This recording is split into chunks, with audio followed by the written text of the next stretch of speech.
Hey, good morning, Gasaholics. I'm Hot Rod Bob, and you've got gas, a morning edition, and we've had a busy weekend. We're back, spending last week and weekend in Bowling Green, Kentucky for the Holly National Hot Rod Reunion, and it was a rousing success. Hundreds of race cars, hundreds and hundreds of show cars. We gave out over 50 trophies to show cars in the show and shine area, and we crowned champions in just about every type of class you could imagine. Hilton went up in smoke again, going through the finish line, but he did win top fuel. Hey, the fuel altereds were going crazy. And Brian Hope, he nailed down that class as well. I got to meet and greet with old friends and make some new ones while I was down there at Bowling Green, and it is one of my favorite tracks. And I'll tell you what, you can't beat the racers and the community down there in Bowling Green. We had a great time. The cruise night back at the hotel, jam-packed. GAAS, the Great American Auto Scene. Thanks for having me on right now. All right, we're going to talk about something a little bit different other than racing. I did open it up with racing because, hey, it's what we do. But I also do hot rodding. And one of the cars that has a significant impact on hot rodding was the Ford Model A. Now, the Ford Model A was the replacement for the Model T, and it didn't come off quite the way Henry would have liked, but Edsel spearheaded it, pushed it through. Now, the Model A was the replacement for the Model T. The Model T had been in production for 18 years. One body style, 18 years, or one body type, let's put it that way. There were multiple body styles in the Model T, and, the word pickup truck, that was coined because of the Model T. Now, many of you may not know this, but when you think about it, well, when you research it, you'll find that out. See, the Model T was a unique vehicle. Henry was smart in that he made it very customizable, I guess you could say. The Roadster body sat two people, three if you squeeze them in, but the back of it, the trunklet area, was detachable. Now, that left a flat area behind the body. You could order a truck bed for the back.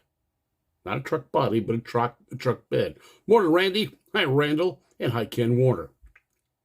So what you did is you bought the Model T, you went home, took off the trunk, or the turtle deck, as we called it in hot rodding.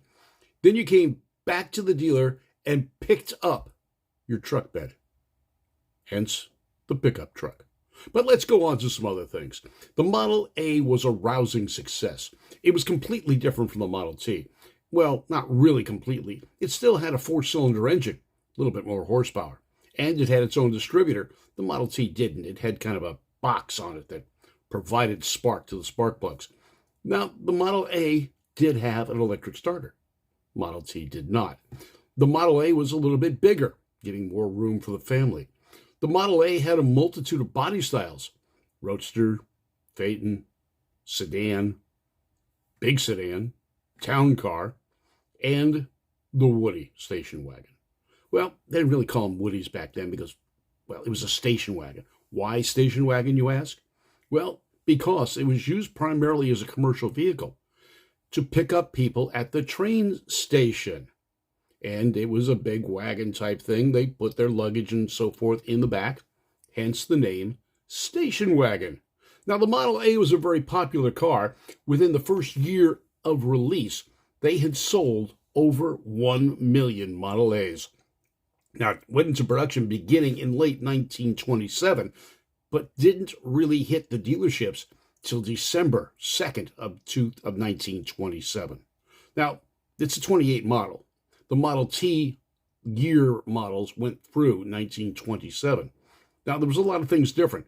The Model T didn't have a standard 3-speed transmission. It had a planetary transmission, and that third pedal, well, that wasn't a clutch, folks, on the Model T. On the Model A, it was more conventional. This way, they could keep up with the Chevrolets and others of the time. It was a 3-speed manual transmission. Now, automatic transmission didn't exist. Heck, they didn't even know automatic. Everyone drove a manual transmission. It was the age of the stick. Now, 3 speeds were it. You didn't have 4 speeds and 5 speeds like we do today. There was no such thing as overdrive during the days of the Model A. But the Model A was a reliable vehicle.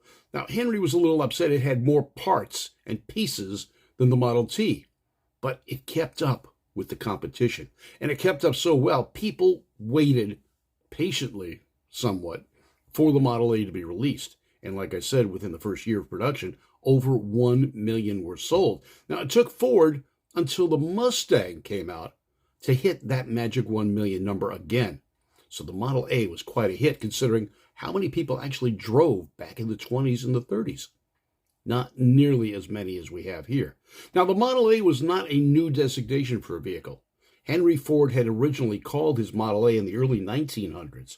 Well, he called a car a Model A. But this was the more popular Model A, and a lot of people don't even think about the first Model A that was built from 1903 to 1904.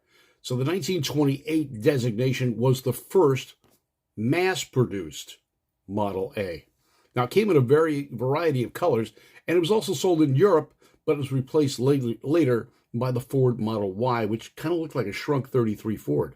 They're cool, kind of cool. A friend of mine here in Oxnard's got one. So in February 1929, just a little over a year after introduction, they hit that 1 million mark. By July 24th of 1929, 2 million Model A's had been sold. 2 million. Now think about that for a second. That is one manufacturer, one body type car produced 2 million of them in a market where, well, the amount of drivers in the whole country probably equaled what we have in Los Angeles right now. And like then, most of them didn't have insurance. Oh, never mind. Did I say that? Okay, moving on. Model A production ended in March of 1932. They were still considered 1931 models. The Model B Ford, better known as the 32 Deuce, did not come out until March. They were late on the production of the Model B, which was the four-cylinder version of the 32 Ford. The Ford 32 model with a V8 was called the V8. Or Model 18 if you get really technical. But all in all, Model A production was over 4 million, almost hit 5 million vehicles during its 4 years of production, 1929 model, or 28 model, through 1931. And it was one of the most popular Fords ever built. Now, the 32 Ford seems to have a bigger following and is considered a more iconic Ford, but there are only a little over 200,000 32 Fords built. Remember, that was the time of the recession, and people weren't buying cars that much, especially fancy 32 Fords. But it's iconic, and we'll talk about that another day. So prices for the Model A's when they first came out ranged from $385 for a basic roadster to the top-of-the-line town car for $1,400, $1,400. You get a brand new car. A full-size, for the time, Model A town sedan. It was a neat piece. Now, the top speed of the Model A was all of 65 miles an hour. There was really no place to drive it that fast because, remember, we didn't have the highways we have today, and paved roads were, well, they were rare and few and far between. The engine, 201 cubic inches. Hi, Shelby Crispin. How are you doing this morning? And Neil Panks in Great Britain. Thanks for tuning in. Now, they had 3 sliding gear manual, 3-speed forward drive, as I said, 3-speed manual, 377 rear gears, and reverse. You know, basic transmission for what we think of today, but that was quite interesting at the time because it was a departure from Ford's original Model T transmission that was a planetary. Now, the 30 and 31 models were available with stainless steel radiator cowlings or coverings and headlamp housings. That was a big thing back in the day. Hi, Shelby. I'm sorry I wasn't at Irwindale. As you are aware, I was at Bowling Green for the Holly National Hot Rod Reunion, the trek I make every year. All right, so the Ford Model A came in various models. As we talked, the basics Roadster. It had a business coupe. Now, coupes also had a standard and deluxe model, a sport coupe, Roadster coupes, and I think that was the cloth top that went on, but I always call that a sport coupe. Convertible, or cabriolet, it actually had roll-up windows. So the regular Roadsters did not have roll-up windows. You could have gotten side curtains made and try to keep some of the weather out. And remember, a heater wasn't part of the accessory package back then. There was the 3-window deluxe model. There was the Victoria Town Sedan, a station wagon, as we call them Woodies now, and I've got one of those. 4 doors, 5-window standard, 3-window deluxe. Now, I say 5-window standard, 3-window deluxe because different body manufacturers made those bodies for Ford. Now, the 5-window had 5 windows on the side, or 5 windows on the sides. You had, well, if you look at them, you'll see them Briggs and Cunningham bodies, or was it Cunningham? I don't remember right now, but take a look at them. There is a quarter window, a small window in the rear panel of the roof, and there are 2 side windows. So there's 3 windows on the side.